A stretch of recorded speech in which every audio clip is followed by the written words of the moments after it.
Hello everyone, welcome back to my channel. My name is Shivam और आज हम start करने वाले हैं हमारी क्लास 12 की फ़िज़िक्स। तो हमारी क्लास 12 की फ़िज़िक्स में 2 बुक्स हैं और हर एक बुक में 7 चैप्टर्स हैं, तो मतलब टोटल हमारे हुए 14 चैप्टर्स। और आज हम करने वाले हैं हमारा फर्स्ट चैप्टर ऑफ फिज़िक्स जो कि है इलेक्ट्रिक चार्जेस एंड फील्ड्स। तो इसमें सबसे पहले हम मेरे नोट्स से ही पढ़ाऊँगा, आपको एनसीईआरटी इसमें पढ़ने की ज़रूरत नहीं है अगर आप इन नोट्स को पढ़ लो तो। और उसके बाद आपको बस एनसीईआरटी की क्वेश्चंस और एक्स्ट्रा क्वेश्चंस करने की ज़रूरत है। तो अब स्टार्ट करते हैं। सबसे पहले हमें यहाँ पे दिया हुआ है कि इलेक्ट्रोस्टैटिक्स। अब इस टर्म को आपको समझना है कि इलेक्ट्रोस्टैटिक्स क्या होता है। आपने ये 10th में भी पढ़ा होगा कि इलेक्ट्रोस्टैटिक्स क्या है। तोड़ो इसको। इलेक्ट्रो इलेक्ट्रो मतलब इलेक्ट्रॉन्स है ना, या फिर कोई चार्ज।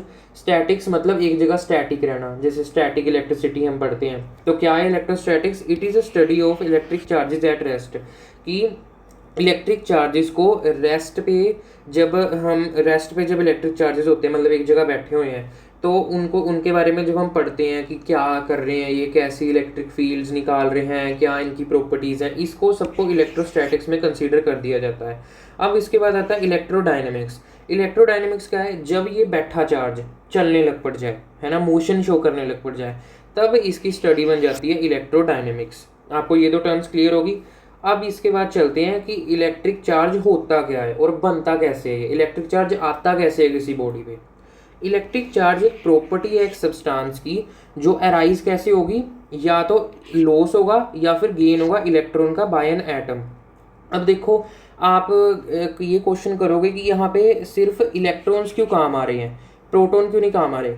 आपने ये छोटी क्लासेस में पढ़ा होगा कि हमारा जो एक एटम होता है उसके न्यूक्लियस में प्रोटॉन और न्यूट्रॉन होते हैं उसके न्यूक्लियस में अंदर, और उसके आसपास ऑर्बिटल्स में घूम रहे होते हैं इलेक्ट्रॉन। तो ये जो इलेक्ट्रॉन घूम रहे हैं, इनका बाहर निकलना आसान है या फिर ये प्रोटॉन का बाहर निकलना आसान है? ऑब्वियसली इलेक्ट्रॉन्स का बाहर निकलना आसान है।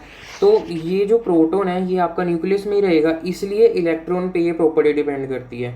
अगर लॉस है इलेक्ट्रॉन का, मतलब इलेक्ट्रॉन बाहर निकल रहा है, इलेक्ट्रॉन का इजेक्शन हो रहा है इलेक्ट्रॉन उसमें से, एटम में से, तो वो बन जाएगा आपका पॉजिटिव चार्ज आ जाएगा उस सब्सटेंस पे जिससे निकल रहा है। अगर किसी एटम कोई गेन कर रहा है इलेक्ट्रॉन, तो उस पर नेगेटिव चार्ज आ जाएगा। अब इसकी एसआई यूनिट क्या है? इसकी एसआई यूनिट है coulomb. Charge on one electron क्या होता है?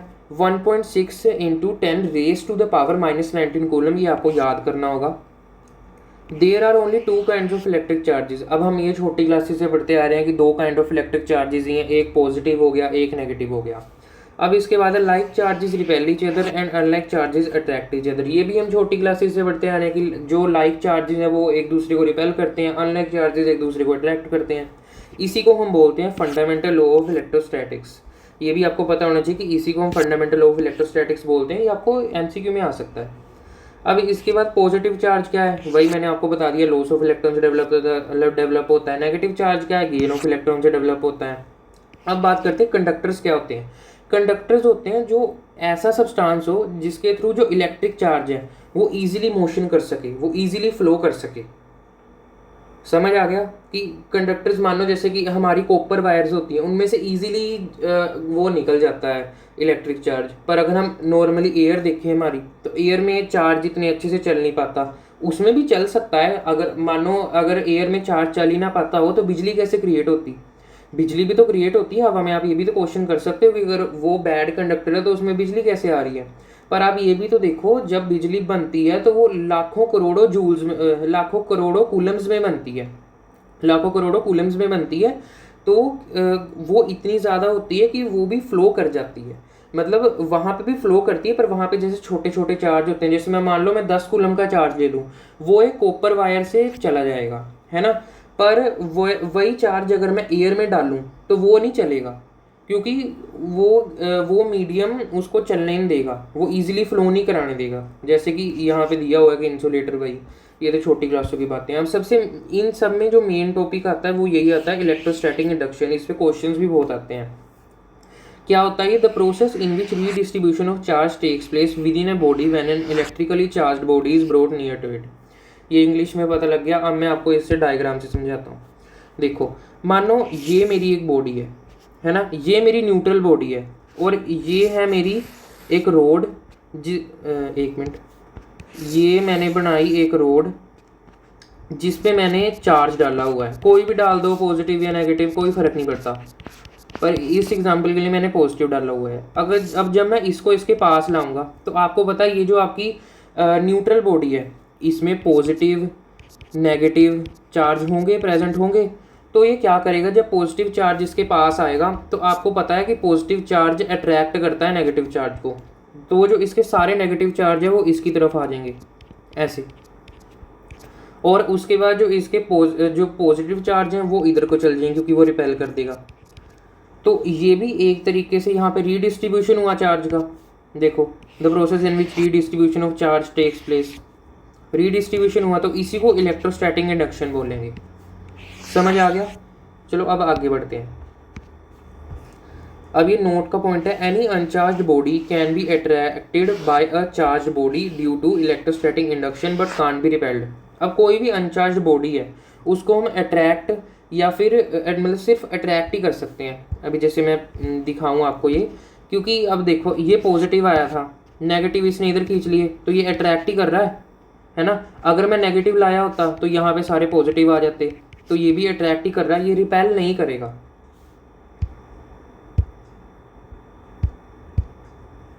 अब इसके बाद आगे बढ़ते हैं। अब इसके बाद आ जाता है गोल्ड लीफ इलेक्ट्रोस्कोप। ये एक टाइप का इक्विपमेंट है, अब तो ये यूज़ नहीं होता क्योंकि अब इससे बेटर इक्विपमेंट्स आ गए हैं, पर ये हमारे सिलेबस में है तो हमें पढ़ना पड़ेगा। Device which is use to detect the presence of charge on a body by the principle of electrostatic induction. Electrostatic induction हम पहले बढ़ के आगे रीडिस्ट्रीब्यूशन ऑफ चार्ज।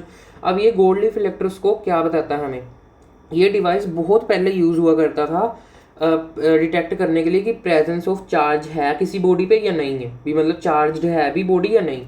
अब ये कैसा है, ये देखो, ये मेरा कंडक्टिंग मटेरियल है और ये मेरी लगी हुई है गोल्ड लीव्स, पतली पतली 2 गोल्ड लीव्स लगी हैं, ये इंसुलेटिंग गैस जा रहा है। तो ये क्या होता था कि यहाँ पे मानो मैं कोई चार्ज रोड डलाता हूँ, लाई मैंने रोड, तो यहाँ से चार्ज इस पे ट्रांसफ़र हो गया, ट्रांसफ़र होता होता होता होता होता होता होता होता इन पे चला गया। अब देखो दोनों लाइक चार्जेस हैं तो दोनों रिपेल करेंगी, दोनों जैसे मानो पहले ऐसे थी तो अब ऐसे हो जाएंगी, इनके बीच का एंगल बढ़ जाएगा। ये मैंने मान लिया θ1, ये मान लिया θ2, तो θ1 छोटा हो जाएगा θ2 से। इसका मतलब यहाँ पे चार्ज है क्योंकि वो रिपेल कर रहे हैं एक दूसरे को। बस यही समझना था इसमें, कि इतना इंपॉर्टेंट नहीं है पर आपको तब भी थोड़ा बहुत पता होना चाहिए। अब यहाँ पे भी नोट का पॉइंट है, gold leaf electroscope can't identify type of charge. अब ये आपको ये नहीं बता सकता कि किस टाइप का चार्ज यहाँ पे प्रेजेंट है, क्योंकि वो तो यही कर रहा है ना कि ये तो रिपेल कर रहे हैं ऐसे है, तो वो नहीं बता सकता कि कौन सा चार्ज है, क्योंकि रिपेल 2 नेगेटिव चार्ज भी कर सकते हैं और 2 पॉजिटिव भी कर सकते हैं, तो आपको बताएगा नहीं कौन सा चार्ज है, बस ये बता सकता है कि कोई ना कोई चार्ज तो प्रेजेंट है। अब इसके बाद है कि बेसिक प्रॉपर्टीज़ क्या है इलेक्ट्रिक चार्ज की। 3 बेसिक प्रॉपर्टीज़ है जो आपको याद रखनी है। सबसे पहले एडिटिविटी, दूसरी कंजर्वेशन ऑफ इलेक्ट्रिक चार्ज, और तीसरी सबसे important quantization of electric charge. सबसे पहले बात करते हैं एडिटिविटी ऑफ इलेक्ट्रिक चार्ज की। It means that the total charge of a system is the algebraic sum of all the individual charges located at different points inside the system. अब मान लो ये मेरा एक सिस्टम है ना, इसमें ये पड़ा है एक चार्ज, इसमें पड़ा है ये दूसरा चार्ज, इसमें पड़ा है ये तीसरा चार्ज, इसमें पड़ा है ये चौथा चार्ज, पड़े हैं। अब इसका नेट चार्ज क्या होगा, इन सबको ऐड कर लो, तो इसी को कहते हैं एडिटिविटी ऑफ इलेक्ट्रिक चार्ज।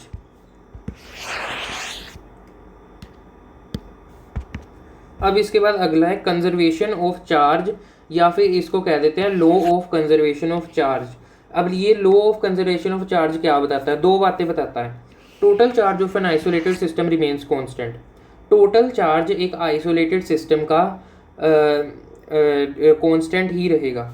अब इसको मैं आपको एग्जांपल के तौर पे बताता हूँ। मान लो मेरी एक ये बॉडी है, इस पे है +3, एक ये बॉडी है +2, ये एक पूरी होल बॉडी है ना, पता लग गया। ये पूरी बॉडी ये वाली इन दोनों को इनगल्फ कर रही है। ये एक मेरा एक सिस्टम है ना। अब अगर मैं इस सिस्टम में इन दोनों को जोड़ दूं, इन दोनों को साथ में जोड़ दूं, तो क्या हो जाएगा, +5 हो जाएगा, +5 हो गया है ना।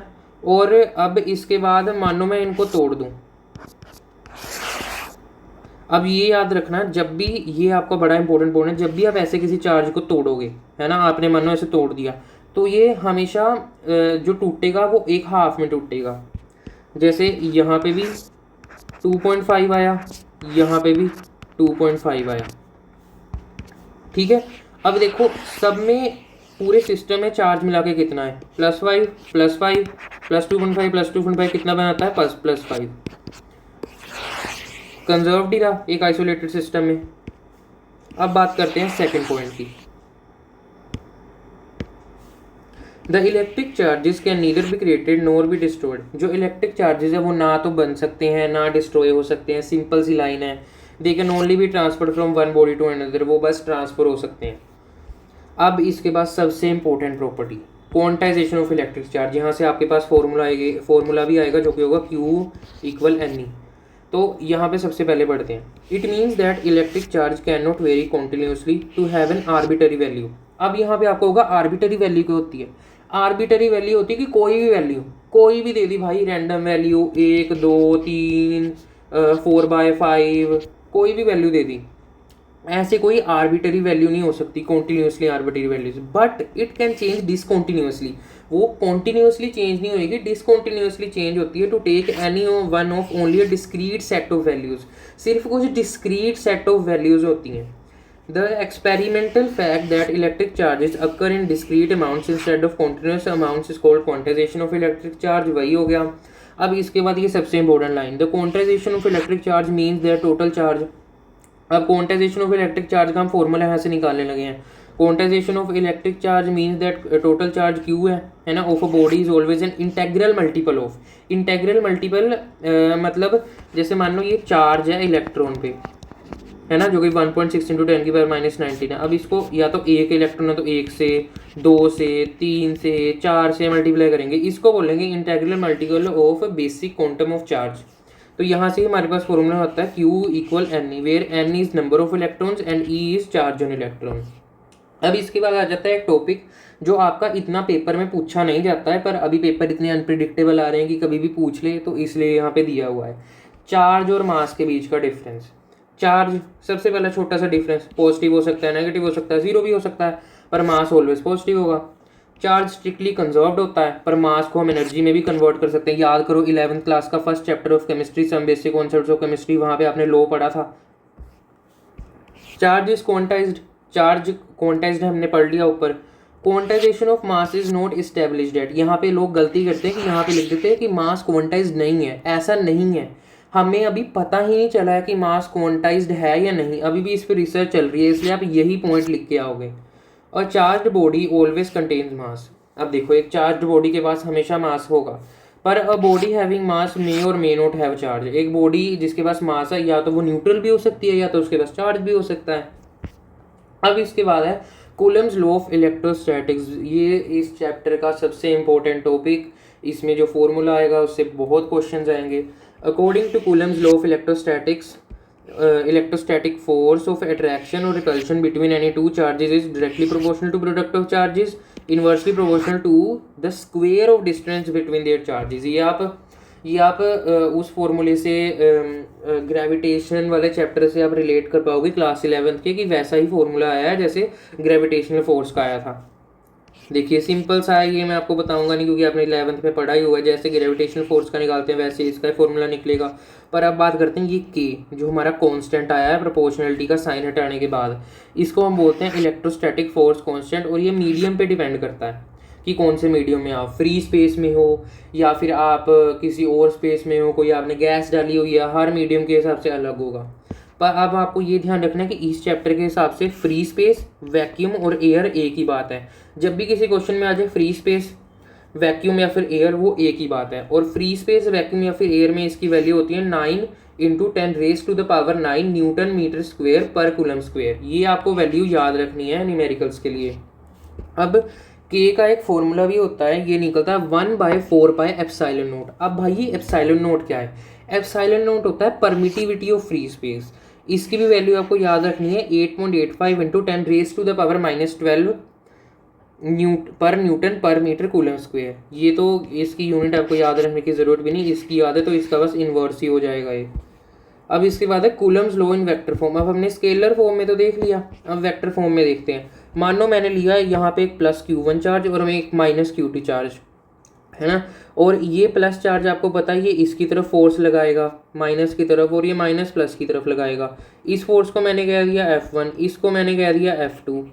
तो अब हमें वेक्टर फॉर्म में लगाने के लिए एक पहले से ही लेट करनी पड़ेगी एक डायरेक्शन। जैसे मैंने यहाँ पे ये आर वेक्टर नाम की डायरेक्शन लेट कर रखी है कि इधर इधर को जाएगा तो पॉजिटिव में है, और अगर इधर को गया तो नेगेटिव ले लेंगे हम। जैसे हमने F1 निकाली तो अब ये इधर को जा रही है F1, और मेरी ये भी इधर है तो ये प्लस में आ गया। अब F2 है, इसके अगेंस्ट जा रही है तो इसमें माइनस आ गया। सिंपल सा था। अब इसके बाद दूसरे पड़ाव की बात आ जाती है। हमने इलेक्ट्रिक चार्ज तो कवर कर लिया, अब हम पढ़ेंगे इलेक्ट्रिक फील्ड। इलेक्ट्रिक फील्ड की हमें छोटी क्लासों में भाषा थी 10th क्लास में, जब हमने मैग्नेटिज्म वाला चैप्टर पढ़ा था 10th क्लास में, तो उसमें था region around a charge up to which it can apply electrostatic force on other charges, कि चार्ज के अराउंड वो जगह जहाँ पे वो दूसरे चार्जेस पे इलेक्ट्रोस्टैटिक फोर्स लगा सकता है। तो ये तो छोटी क्लासों वाली थी। अब हम ये नहीं लिखेंगे, अब हम ये वाली लिखेंगे जो मैं आपको अभी पढ़ाऊंगा। Electric field is the force applied by source charge on test charge per unit test charge. Electric field क्या है? फोर्स जो अप्लाई हो रही है by source charge on test charge. अब आप ये कह दोगे भाई सोर्स चार्ज क्या है, टेस्ट चार्ज क्या है? मैं आपको अभी डायग्राम बनाता हूँ। मानो ये है मेरा टेस्ट, ये है मेरा सोर्स चार्ज, ये मेरा हो गया एक बड़ा सा सोर्स चार्ज। अब मैंने एक छोटा सा Q0 नाम का टेस्ट चार्ज रख दिया यहाँ पे। अब देखो electric field is force applied by source charge, जो भी ये फोर्स लगाएगा इस पे on test charge per unit test charge, मतलब ये जो भी फोर्स लगाएगा इस पे वही हो जाएगी हमारी इलेक्ट्रिक फील्ड। समझ आ गया? अब इसके बाद इससे ही इसका फॉर्मूला हो गया फोर्स अपॉन टेस्ट चार्ज। तो अब इसके बाद SI यूनिट आ गई न्यूटन पर कूलम, और ये एक वेक्टर क्वांटिटी है और इसकी डायरेक्शन उसी डायरेक्शन में होगी जिस डायरेक्शन में फोर्स होता है। अब टेस्ट चार्ज के बारे में और भी कुछ बातें हैं कि जो टेस्ट चार्ज है वो टेंड्स टू बी जीरो होता है, मतलब वो इतना इतना इतना इतना छोटा है कि वो जीरो ही मान लो, पर वो जीरो होता नहीं है, और ये कन्वेंशनली इसको हम पॉजिटिव ही लेते हैं। अब इसके बाद डेरिवेशन आ जाती है electric field for a point charge. सबसे पहले हमने लिया यहाँ पे हमारा सोर्स चार्ज, ये हम लाए हमारा पॉइंट चार्ज, और ये हमने ली एक लेट करके डायरेक्शन। और यहाँ अब देखो ये यहाँ से इधर को फोर्स लगाएगा तो ये मेरी इलेक्ट्रिक फील्ड इधर आ गई, आर आ गया डिस्टेंस बीच में। अब ये आपको कंसीडरेशन जो मैंने यहाँ पे हाईलाइट किया, ये कंसीडरेशन लिखनी बहुत ज़रूरी है, आपका सीधे सीधे 1 नंबर कटेगा ये नहीं लिखी तो। कंसीडरेशन पढ़ते हैं। Let us take a point charge Q, एक पॉइंट चार्ज हमने Q लिया, and we have to find electric field at point P which is at distance r from its center। अब देखो अब हमने कंसिडरेशन में ये तो नहीं लिखा कि हमने Q0 चार्ज नहीं लिया, ये हम इसलिए नहीं लिखते क्योंकि हमें पता है अगर हमें P पॉइंट पे वो इलेक्ट्रिक फील्ड नापनी है तो हमें Q0 लेना ही पड़ेगा, इसलिए हम वो कंसिडरेशन में भी लिखते नहीं है, वो कॉमन सेंस है। बस आपको डायग्राम में दिखा देना है कि Q0 यहाँ पे है। तो सबसे पहले हम लेंगे यहाँ पे फोर्स। फोर्स का फॉर्मूला हमने पढ़ा था Q(K1 Q2 bye are square. अब यहाँ पे Q1 तो Q है, Q2 क्या है Q0, आर स्क्वेयर तो आर ही है तो आर स्क्वेयर ही आ गया। अब हमें इलेक्ट्रिक फील्ड का भी एक फॉर्मूला मिल चुका है जो कि है फोर्स अपॉन टेस्ट चार्ज। तो फोर्स हमने यहाँ से निकाल ली, अब फोर्स इसमें पुट कर दो, तो फोर्स पुट की Q0 से Q0 कट गया, इलेक्ट्रिक फील्ड का नया फॉर्मूला आ गया KQ बाय आर स्क्वेयर। बहुत ही इंपॉर्टेंट फॉर्मूला, जो भी आपको फॉर्मूले मिलते हैं चैप्टर में उनको आप लिखते जाइए। एक छोटी सी कॉपी लीजिए 10 या 15 रुपए की, और उसमें हर चैप्टर के हिसाब से फॉर्मूला शीट्स बनाते जाइए, इससे आपको फॉर्मूलाज याद करने में दिक्कत नहीं आएगी। इसके बाद अब हमने अगर वेक्टर फॉर्म में लिखना हो तो हमें पता है कि हमने अपनी लेट डायरेक्शन इधर ही ली है और इधर इलेक्ट्रिक फील्ड है, तो हमने ये आर कैप बना दिया और ये हमारा पॉजिटिव ही है। अगर हमने इधर को इलेक्ट्रिक फील्ड जा रही होती तो हम यहाँ नेगेटिव लिख देते। सिंपल है डायरेक्शन का खेल, तो ये आपने वेक्टर्स में पढ़ ही लिया होगा 11th में। अब इसके बाद देखते हैं इसका ग्राफ, किसके साथ? इलेक्ट्रिक फील्ड का डिस्टेंस के साथ। अब आपको पता है कि ये इन्वर्सली प्रोपोर्शनल है, इन्वर्सली प्रोपोर्शनल है तो ये ऐसे क्यों नहीं जा रही स्ट्रेट लाइन में? अब ये ऐसे इसलिए नहीं जा रही क्योंकि 2 रीज़न है। पहले तो यहाँ पे स्क्वायर है, तो हमें हमेशा पता है ग्राफ के हिसाब से छोटी क्लासों से ही पढ़ते आ रहे हैं। छोटी क्लासों से मेरा मतलब होता है 9th 10th, ठीक है। तो उनमें भी हमने यही पढ़ा है कि जब भी स्क्वेयर आ जाए तो वही बनता है, पैराबोला बनता है। तो एक तो ये रीज़न हो गया। अब दूसरा रीज़न क्या है, हमें पता है, अब मैं ये थियोरेटिकली बात कर रहा हूँ कि इलेक्ट्रिक फील्ड कभी भी ज़ीरो नहीं हो सकती, चाहे आप जितनी मर्जी दूर चल जाओ, आप इन्फिनिटी पे चल जाओ, वहाँ भी कुछ ना कुछ इलेक्ट्रिक फील्ड होगी थियोरेटिकली। प्रैक्टिकली हम मान सकते हैं कि हाँ ये तो ज़ीरो हो जाएगी इतने दूर, पर थियोरेटिकली नहीं हम मान सकते। इसलिए अगर ये ऐसे जाएगा तो ये तो नीचे ज़ीरो हो गया, मतलब इलेक्ट्रिक फील्ड इस डिस्टेंस पे आके ज़ीरो होगी, जो कि पॉसिबल ही नहीं है। इसलिए हम ऐसे करते हैं। ये दो रीजंस मैंने आपको बता दिए। अब इसके बाद है, अगर देखो Q1 Q2 का अगर मल्टीपल ज़ीरो से बड़ा आ रहा है तो वो रिपल्सिव फोर्स होगी, ठीक है। और Q1 Q2 का मल्टीपल, ये बकवासी है, पढ़ना खुद। अब ये बहुत ही अच्छा नोट का पॉइंट है, identical body store similar charge, जो कि मैंने आपको वहाँ पे बता ही दिया कि जब आप कोई भी बॉडी लोगे उसमें मान लो ये 5 कूलम है तो ये टूट के 2.5 कूलम बना देगा, आइडेंटिकल बॉडीज बन जाएंगी। इस पॉइंट का यही मतलब है। अब इसके बाद आ जाता है इलेक्ट्रिक डायपोल। इलेक्ट्रिक डायपोल क्या है, system of two equal and opposite charge. ये एक सिस्टम है जहाँ पे इक्वल एंड अपोजिट है। ये देखो ये इक्वल है मैग्नीट्यूड में और अपोजिट है, ये पॉजिटिव है या नेगेटिव है, separated by a certain distance. अब इनके बीच में हमने ये 2a डिस्टेंस क्यों लिया, ए क्यों नहीं लिया, डेरिवेशन को आसान बनाने के लिए। अब इलेक्ट्रिक डायपोल मूवमेंट की बात करते हैं, जिसको सिंबल है P, और P के ऊपर वेक्टर का sign obviously. Product of either charge with distance between the charges is called electric dipole movement. अब ये मत कर लेना आप गलती की ये आप उस डायपोल मूवमेंट से रिलेट करो जो आपने क्लास 11 केमिस्ट्री में पढ़ी है। नहीं, फिजिक्स में डायपोल मूवमेंट अलग है। यहाँ पे डायपोल मूवमेंट क्या है कि कोई भी चार्ज ले लो, उसको बस डिस्टेंस से मल्टीप्लाई कर दो, वही आ जाएगी मेरी इलेक्ट्रिक डायपोल मूवमेंट। अब इसका ऐसा यूनिट क्या है, कूलम मीटर। अब कूलम मीटर को ना कई बार बच्चे ऐसे लिख देते हैं, तो वो कई बार उनको ऐसे सेंटीमीटर लिख देंगे, तो इसलिए अगर आपको ऐसी कन्फ्यूजन नहीं चाहिए तो आप ऐसे भी लिख सकते हो, बीच में हाइफन डाल सकते हो। अब इसके बाद आ जाती है one of the most important derivation of this chapter, electric field at axial point of dipole. देखो एक्सियल पॉइंट ये होता है और इक्विलेटरल पॉइंट ये होता है। तो अभी एक्सियल पॉइंट की बात करेंगे। एक्सियल पॉइंट है, देखो कंसिडरेशन आ गई, let us take an electric dipole of length 2a। Electric dipole of length 2a आ गया मेरे पास। We have to find electric field at point P। मैंने पॉइंट P लिया, वहाँ पे इलेक्ट्रिक फील्ड फाइंड आउट करनी है, which is at a distance r from centre of dipole. अब देखो ये r डिस्टेंस पे है सेंटर ऑफ डायपोल से, तो मतलब प्लस क्यू चार्ज से इसका कितना डिस्टेंस होगा। देखो इतना मेरा a डिस्टेंस और इतना मेरा r डिस्टेंस, तो ये हो जाएगा ये जो मेरा जितना डिस्टेंस है ये मेरा r माइनस ए डिस्टेंस आ गया, और माइनस क्यू चार्ज से r प्लस ए हो जाएगा। अब हमने ये देख लिया। अब हम देखो पहले से ही यहाँ पे हम डायरेक्शन लेट कर लेंगे इलेक्ट्रिक फील्ड की। देखो ये माइनस है, अब ये हमें पता है यहाँ पे कोई क्यू नोट चार्ज हमने मान ही लेना है, पढ़ा ही होगा हमारा क्यू नोट चार्ज यहाँ पे। तो हमने कन्वेंशनली पॉजिटिव लिया था, ये नेगेटिव है, ये इसको अपनी तरफ खींचेगा, खींच लिया, तो ये इलेक्ट्रिक फील्ड इसकी इस डायरेक्शन में होगी, नेगेटिव चार्ज की। पॉजिटिव चार्ज की रिपेल करेगा। अब इसके बाद देखो हमने electric field produced by positive charge, तो इसका हमने फॉर्मूला लगा दिया जो कि होता है KQ/r², और इसके बाद नेगेटिव का भी यही लगा दिया। अब electric field at axial point, अब दोनों को ऐड करके आनी थी, पर हमने यहाँ माइनस क्यों लगाया। माइनस या तो हम यहाँ पे मैग्नीट्यूड में लगा देते हैं नेगेटिव वाले के, क्योंकि ये माइनस में था, पर हमने यहाँ इसलिए माइनस लगाया क्योंकि हमने पहले डायरेक्शन में ही ले लिया, तो यहाँ पे हमने सिर्फ मैग्नीट्यूड ही लिखा, और इसलिए हमने यहाँ माइनस कर दिया। अगर आप यहाँ पे डायरेक्शन ना बताते तो आपको यहाँ माइनस लेना पड़ता और आपका फिर यहाँ प्लस आता और ये बाद में माइनस बन ही जाता। ये तो सिंपल है। अब ये हमने ऐड किए, इधर से KQ कॉमन आया, ये आपकी पूरी LCM आया। फिर उसके बाद हमने क्या किया, ये 4 आया ना, तो हमने इसको 4 को 2 × 2 में तोड़ दिया। अब हमने 2 × 2 में की तोड़ दिया। याद करो इलेक्ट्रिक डायपोल मूवमेंट का फॉर्मूला, इधर चार्ज इनटू डिस्टेंस।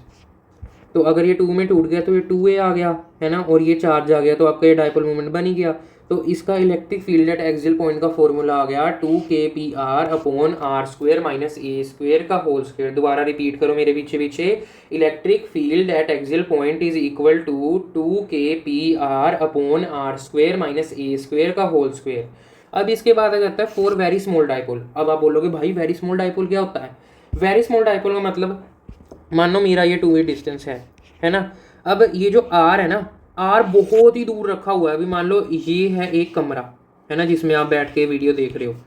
अब मेरा इलेक्ट्रिक डायपोल जो है वो इतना सा है, इतना डिस्टेंस है उनके बीच में, पर जो आर है, जो जिस पॉइंट पे हमने कैलकुलेट करना वो एकदम एंड पे है, तो ये तो बहुत ही बड़ा हो जाएगा। तो इसमें हम जो ए है ये डिनोमिनेटर में, इसको हम इग्नोर कर देते हैं। अगर हमने इसको इग्नोर कर दिया तो electric field at axial point for small dipole का फॉर्मूला आ जाएगा 2kp/r³।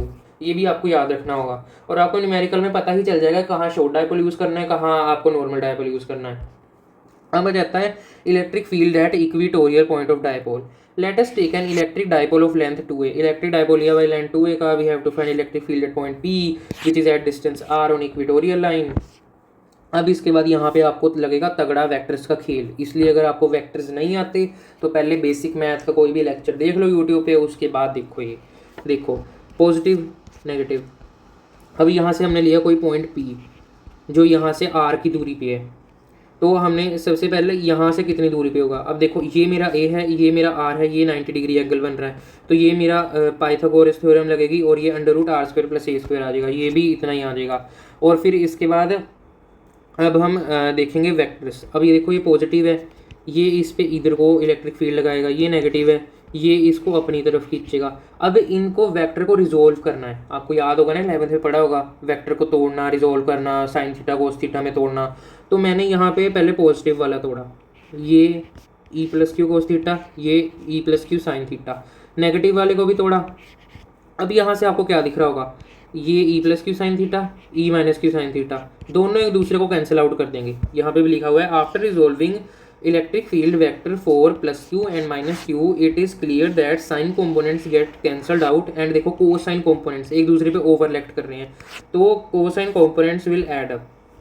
So electric field at equatorial point हो जाएगी e+q cos theta + e-q cos theta. अब ये 2e+q कोस थीटा क्यों है, क्योंकि e+q cos theta e-q cos theta के इक्वल ही है, क्योंकि दोनों चार्ज इक्वल ही है ना, तो ये इक्वल ही हो जाएगा। अब हमने यहाँ से वैल्यू पुट कर देंगे इलेक्ट्रिक फील्ड की, kq/r² होती है, वो हमने पुट कर दी। अब इसके बाद कोस थीटा देखो हम कैसे निकालेंगे। ये हमारा थीटा है ना, तो ये मेरा हो गया परपेंडिकुलर, ये मेरा हो गया बेस, और ये मेरा हो गया हाइपोटेन्यूज। बेस मेरा a है, ये मेरा ये है, तो इधर आ गया ये।